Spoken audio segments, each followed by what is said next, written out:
අයිබෝන් ඇතටම මේ ඇවිල්ලා ඉන්න සන්ධිස්ථානය හරිම වැදගත් අවස්ථාවක්. මොකද ලංකාවේ අපේ පරම්පරාව නෙවෙයි පෙර පරම්පරාව ඉඳලා තිබුණු ප්‍රශ්නයක්. හැබැයි ඒක ඉදිරි පරම්පරාවටත් බලපාන මට්ටමට මේ ප්‍රශ්නේ දුරදිග අදන් යන්න උත්සාහ කරන එක ගැන තමයි තියෙන කනගාටුවට කරුණ. ප්‍රධාන වශයෙන්ම මම දකින දේ තමයි අනවබෝධය. මොකද අපි ලෝක බුද්ධිමය දේපල කාර්යාලයත් එක්ක එකතු වෙලා ලංකාව ඒ කියන්නේ හුදකලා රටක් විදියට අපිට කලාවක් කරන්න බෑ. අපේ කලාකරුවෝ ඇත්තටම ජාත්‍යන්තර වශයෙන් පිළිගැනීමකට ලක් විය යුතුයි. ඒ තැනට යන්න තරුණ පරපුර. ඒ වගේම අපි ජෙන් Z කියලා කියනවා. ජෙන් Z එක දක්වාම ළමයි ඉන්නවා මාර දක්ෂ ළමයි. ඒක ගායකයෝ වෙන්න පුළුවන්, කම්පෝසර්ස්ලා වෙන්න පුළුවන්, ලිරිසිස්ට්ලා වෙන්න පුළුවන්. හොඳම උදාහරණය සංකදිනේ ඉන්ටර්නැෂනල් ආටිස්ට්ලාත් එක්ක කොලැබොරේට් කරනවා. එතකොට ඒ වගේ දේවල් කරන්න පුළුවන්කම ලැබෙන්නෙම ඒ තියෙන අවබෝධය සහ ඒ තියෙන නීති රාමු ඒව පදනම් කරගෙන. අපි ආසයි අපේ රටේ කියන්නේ අපේ ළමයින්ගේ වයසට එන අයටවත් අඩුම තරමේ මේ දේවල් හරි විදියට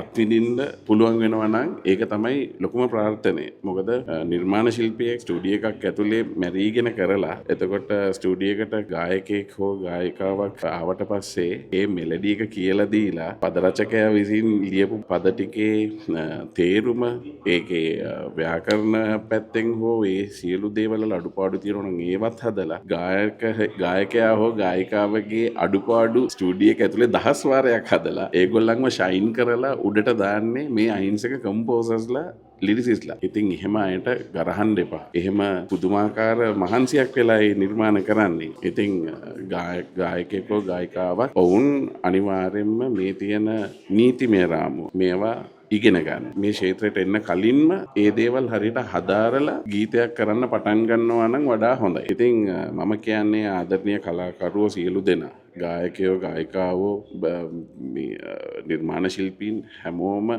එකමුතුව ආදරෙන් මේ වැඩේ ලස්සනට උඩට ගන්නයි ඕනේ. අපි කාටවත් බැන වැදගෙන එහෙම නැත්නම් කාටවත් දෝෂාරෝපණය කරලා ඒ ප්‍රශ්නේ ගොඩ දාන්න බෑ. ඉන්ඩස්ට්‍රි එක කියන්නේ ඒක විතරක් නෙවෙයි. ඉන්ඩස්ට්‍රි එක කියන්නේ ඊට වඩා ලොකු ක්ෂේත්‍රයක්. එතකොට මේකට කමර්ෂල් වැලියු එකක් ඇඩ් වුණාට පස්සේ ඒ තියෙන නීතිමය රාමු වලට අපි අනිවාර්යයෙන්ම හිසනම ආචාරය කරන්න ඕනේ. ඉතින් ඒක ඉතා ගෞරවයෙන් සහ ආදරෙන් අපේ ගායක ගායිකාවන්ගෙන් ඒ වගේම අපේ නිර්මාණ ශිල්පීන්ගෙන් හැමෝගෙම ඉල්ලා සිටිනවා. අපි මේක හරිම ලස්සනට ආදරෙන් මේක විසඳගමු. මොකද අපිට අවශ්‍ය වෙන්නේ රටට හරිම නීතිය මේ පිළිබඳව ලෝකයේ තියෙන ඒ බුද්ධිමය දේපල පිළිබඳව තියෙන නීතිය යටතේ අපි වැඩ කරන්න ඕනේ. එහෙම කරොත් අපේ ඉදිරි අනාගතයේ අලුතෙන් බිහිවෙන කලාකරුවෝ ඒ වගේම අපි කරපු නිර්මාණ වලටත් හරි සුරක්ෂිතතාවය ඒ වගේම ඒ නිර්මාණ ශිල්පීන් සහ සියලුම දෙනාට යහපතක් වේ. බොහොම ස්තුතියි.